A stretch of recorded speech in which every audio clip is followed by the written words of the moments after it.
Alors, on corrige l'exercice 1 de cette fiche. Alors, le premier exercice, ça doit vous rappeler en fait les figures que je vous avais déjà dessinées au tableau sur la fiche d'activité. Donc, on fait tourner un cercle de centre haut et de rayon 4 cm tout autour d'un de ses diamètres. Donc là, on a prolongé son diamètre et donc on fait tourner le cercle tout autour. Et on nous demande quel objet on va obtenir. C'est quelque chose de présentable.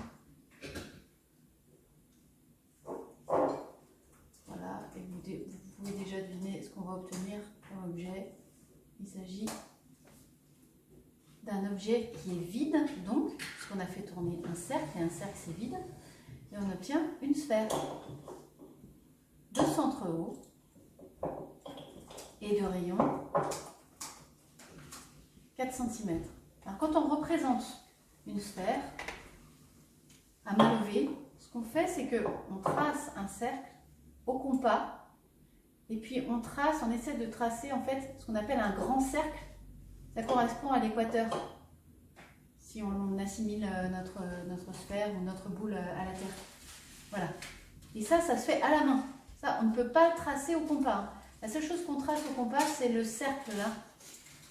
Et ça, on le trace à la main. Et il faut que ce soit bien arrondi là dans les coins. Donc là, je vais le faire aussi. Il faut que ça ait plus l'apparence d'une sphère. Voilà. Puis le petit b, c'est presque pareil, sauf qu'on fait tourner un disque. Et puis, bien sûr, comme cette fois, on fait tourner quelque chose qui est plein, eh ben, on va obtenir un objet, un solide plein, qui est une boule. Donc, une boule de centre haut et de rayon 4 cm. Alors, je vous ai donné aussi l'exercice 2 et 3 à faire. Je vais corriger juste le 2. Le 3, il est un petit peu plus simple. Vous avez la correction aussi en PDF, jointe.